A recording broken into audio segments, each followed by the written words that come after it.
Hello दोस्तों, नमस्कार। आपका अपना यूट्यूब चैनल ओम क्लासेस बहरिया में आपका स्वागत है। दोस्तों, यदि आपने इस चैनल को सब्सक्राइब नहीं किया होगा तो सब्सक्राइब कर लेना और घंटी के बटन को दबा देना। दोस्तों, आज यह वीडियो आपके लिए इसलिए मैं बना रहा हूं क्योंकि अगले महीना अर्थात फरवरी में 17 तारीख को मैट्रिक का परीक्षा होने वाला है और यह वीडियो 10वीं क्लास के बच्चों के लिए बहुत अच्छा होने वाला है क्योंकि इस वीडियो के माध्यम से मैं आपको वही प्रश्न बताने वाला हूँ जो अक्सर परीक्षा में प्रश्न पूछा जाता है। और इस वीडियो के माध्यम से मैं आपको हिंदी का प्रश्न कराऊंगा और जहां भी आपको डाउट लगे कमेंट के माध्यम से आप हमसे जो है प्रश्नों का उत्तर पा सकते हैं। और कहीं भी वीडियो में मिसिंग आपको दिखे तो कमेंट करके बताइएगा ताकि अगला जब वीडियो बने तो उसमें मैं सुधारने का प्रयास करूँगा। तो आइए दोस्तों, वीडियो को शुरू करें। तो दोस्तों, पहला जो आपका क्वेश्चन होगा हिंदी का वो है काव्यखंड का, गुरु नानक का हिंदी का पहला चैप्टर। प्रश्न का नाम है कि कवि किसके बिना इस संसार में जन्म को व्यर्थ मानते हैं। तो उत्तर सुनिएगा, कवि गुरु नानक राम नाम के बिना इस संसार में जन्म लेने वाले जीव प्राणियों का जन्म जो है व्यर्थ मानते हैं। थोड़ा गौर कीजिएगा, प्रश्न है कि कवि किसके बिना जगत में जन्म व्यर्थ मानते हैं। तो कवि गुरु नानक राम नाम के बिना इस मोह रूपी संसार में जन्म लेने की क्रिया को व्यर्थ मानते हैं। और दूसरा प्रश्न है कि वाणी विष के समान कब हो जाती है। तो वाणी विष के समान कब हो जाती है। दोस्तों, आप लोगों को मैंने अगला जो वीडियो अपलोड किया था, राम नाम बिनु बिरथे जग जन्मा, राम नाम बिनु बिरथे जग जन्मा में मैंने आपको यह जो है पंक्ति का अर्थ समझाया है और उसमें आप जाकर देख सकते हैं कि वाणी विष के समान कब हो जाती है। और इस वीडियो के माध्यम से भी आपको बताया जाएगा कि वाणी विष के समान कब हो जाती है। तो आइए सुनिए उत्तर इसका। गुरु नानक कहते हैं कि जो प्राणी राम नाम का जाप न करके इस क्षण भंगुरता वाले संसार में सांसारिक क्रियाओं में उलझ जाता है और सांसारिक क्रियाओं का उल्लेख करता है, तो वैसे प्राणी का जो वाणी होता है विष के समान होता है और वो प्राणी जो कुछ ही बोलता है उसकी वाणी हमेशा विष के समान होती है। और गुरु नानक कहते हैं कि इस प्रकार के प्राणी जो राम नाम का जाप नहीं करते हैं और मिथ्या सांसारिक बातों को, सांसारिक विचारों को यहाँ वहाँ जो है प्रसारित करते रहते हैं, तो वैसे व्यक्ति की वाणी तो विष के समान हो ही जाती है। लेकिन गुरु नानक ये भी कहते हैं कि जिस व्यक्ति की वाणी विष के समान हो जाती है और जो ईश्वर के नाम का जाप नहीं करता है, राम नाम का जाप नहीं करता है, वह प्राणी इस मोह रूपी संसार में असफल हो जाता है, निसफल हो जाता है और यहाँ वहाँ भटक कर मर जाता है। ये दूसरे प्रश्न का उत्तर हो गया। आइए सुनते हैं तीसरा प्रश्न। और तीसरा प्रश्न है कि नाम कीर्तन के आगे, थोड़ा गौर कीजिएगा, तीसरा प्रश्न, नाम कीर्तन के आगे कवि गुरु नानक किन कर्मों की व्यर्थता सिद्ध करते हैं। थोड़ा ध्यान से सुनिएगा, ये बहुत मस्त प्रश्न है और बहुत अच्छा प्रश्न है।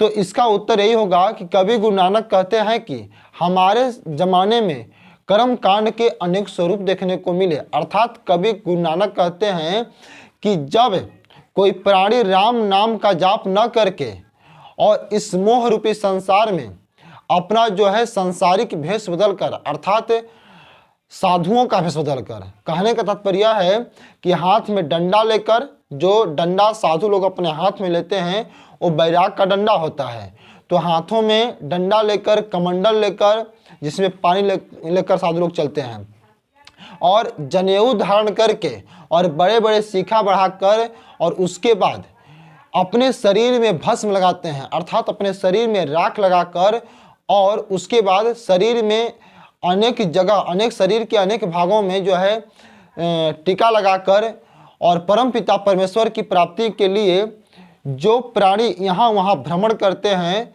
तो उस प्रकार के पूजा पाठ, वेशभूषा और कर्म कांड की प्रक्रिया को कवि गुरु नानक जो है व्यर्थ सिद्ध करते हैं और बताते हैं कि इस प्रकार का जो कर्म कांड होता है, इस प्रकार के जो ईश्वर को प्राप्त करने के लिए जो प्राणी कर्म करते हैं वो व्यर्थ में अपना समय गंवाते हैं। इसलिए गुरु नानक कहते हैं कि यदि तुम्हें ईश्वर की प्राप्ति करना है तो तुम्हारे अंदर खुद ईश्वर है, उस दिव्य ज्योति को जगाना होगा और राम नाम का जाप करना होगा, तब जाके ईश्वर की प्राप्ति संभव हो पाएगी। यह दोस्तों तीसरे प्रश्न का उत्तर रहा।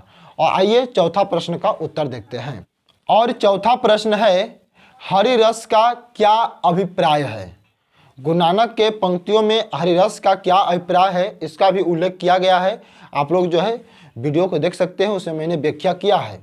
तो आइए मैं इस वीडियो के माध्यम से आपको मैं समझाने वाला हूं कि हरि रस थोड़ा शब्द पर गौर कीजिएगा कि हरि रस का अभिप्राय क्या है।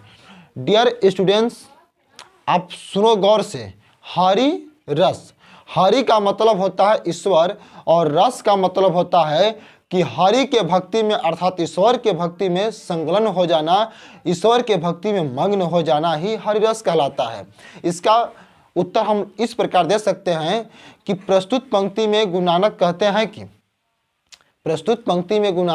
हैं कि हरि रस अर्थात ईश्वर का भक्ति करना हरि रस कहलाता है। जिस प्रकार आप लोग देखे होंगे रामायण में कि सेवरी नाम की एक जो है भक्त होती है श्री राम प्रभु की, और वो उनके भक्ति में इतना मग्न हो जाती है कि जब जाती है श्री राम प्रभु का स्वागत करने के लिए फूल लाने के लिए, तो उसके मन में आता है कि प्रभु जब आएंगे हमारे दरवाजे पर तो इस जंगल में घूमते हुए आएंगे तो भूखे होंगे। इसलिए वो सेवरी जो परम पिता परमेश्वर श्री राम जी की जो भक्त होती है वो जंगल में जाती है और एक टोकरी लेकर जाती है और उस टोकरी में जो बैर होता है उस बैर को तोड़ कर उस टोकरी में भरना शुरू करती है। लेकिन वहाँ आप लोग देखे होंगे रामायण में कि वो सेवरी जो होती है उस बैर को पहले चीखती है, पहले काट के दांत से उसका टेस्ट लेती है कि क्या ये बैर मीठा है या खट्टा है, क्योंकि स्वयं वो भगवान को बैर खिलाने वाली थी और भगवान के भक्ति में इतना मग्न हो गई थी कि उसको समझ में नहीं आ रहा था कि मैं क्या कर रही हूँ। और हर बैर को उसने जूठा किया और भगवान श्री राम का जब स्वागत किया तो उनको वही बैर खिलाया और भगवान श्री राम जो है अपने भक्त के इस अति भक्ति से प्रसन्न होकर उसके जूठे को भी खाए। हरि रस इसी को कहते हैं। और एक और सुनिए हरि रस का तात्पर्य। आप लोग सभी लोग जानते होंगे कि महलों की रहने वाली मीरा थी और कृष्ण के भक्ति में इस प्रकार मग्न हो गई कि अपने सुख सुविधाओं को छोड़कर, महल के राज व्यवस्थाओं को छोड़कर, महल के सुखों को छोड़कर वो कृष्ण के भक्ति में इतना मग्न हो गई कि दर दर का ठोकर खाने लगी कृष्ण को प्राप्त करने के लिए। तो बनकर जोगन गली गली घूमना शुरू कर दी और कांटे पर चल रही थी तो उसको समझ में आ रहा था कि मैं फूल पर चल रही हूँ। तो इस प्रकार की ईश्वर की भक्ति करना ही हरि रस कहलाता है। और पांचवा प्रश्न है कि कवि के दृष्टि में ब्रह्म का निवास कहाँ होता है? कवि अर्थात गुरु नानक के दृष्टि में ब्रह्म का निवास कहाँ होता है? ब्रह्म मतलब होता है ईश्वर। तो आइए इस प्रश्न का उत्तर जानते हैं। गुरु नानक कहते हैं कि जो प्राणी इस सांसारिक मोहमाया से और अपने अंदर की समस्त इच्छाओं को त्याग दिया हो, जो प्राणी सुख को, दुख को और डर को अपने से दूर कर दिया हो, जो प्राणी दुख को दुख नहीं मानता हो और जिस प्राणी को काम, क्रोध, लोभ, लालच, मोह, माया, सांसारिक क्रियाएं जितनी भी हैं जो उसको स्पर्श नहीं करती हैं, वैसे महापुरुष के हृदय रूपी गुफा में उस परम पिता दिव्य ज्योति ब्रह्म का निवास होता है। यही इसका उत्तर होगा। और अगला प्रश्न आइए देखते हैं। अगला प्रश्न है कि गुरु की कृपा से किस युक्ति की पहचान होती है? तो गुरु की कृपा से किस युक्ति की पहचान होती है, इसके संबंध में गुरु नानक कहते हैं। गुरु नानक कहते हैं कि जिस प्राणी पर गुरु की कृपा हो जाती है, गौर कीजिएगा कि जिस प्राणी पर गुरु की कृपा हो जाती है उस प्राणी को परम पिता परमेश्वर तक, ईश्वर तक जाने का मार्ग प्रशस्त हो जाता है, अर्थात मिल जाता है। वैसे महापुरुष के बारे में गुरु नानक कहते हैं कि वैसे महापुरुष ही जो है परम पिता परमेश्वर के भक्ति में मग्न हो जाते हैं, लीन हो जाते हैं। जिस प्रकार मीरा जो है कृष्ण के भक्ति में इतना मग्न हो गई थी कि महल को छोड़कर कांटों पर चलना पसंद किया और अंततः उसे कृष्ण की भक्ति प्राप्त हुई, अर्थात उस दिव्य ज्योति परम पिता परमेश्वर की प्राप्ति हो गई। उसी प्रकार गुरु नानक कहते हैं कि गुरु की कृपा से ही ईश्वर तक जाने का मार्ग प्रशस्त होता है और गुरु के कृपा से ही प्राणी जो है पूरे संसार में अपना एक पहचान बनाता है और सांसारिक मोहमाया से परे होकर, जिस प्रकार सुने होंगे आप लोग, जानते होंगे कि जिस प्रकार नदियाँ, जैसे मान लीजिए गंगा नदी हो गई या और बहुत सारी नदियाँ हैं, भारत की सबसे लंबी नदी गंगा नदी है। तो जिस प्रकार नदियाँ अपने रंग रूप को, अपने अस्तित्व को त्याग कर जाकर समुद्र में मिलकर एक हो जाती हैं, उसी प्रकार गुरु की कृपा से कोई भी जीव प्राणी जो है उस परम दिव्य ज्योति में जाकर एकाकार हो जाता है, जिसको कवि गुरु नानक कहते हैं कि ईश्वर के भक्ति में मग्न हो जाता है। यही इसका उत्तर होगा।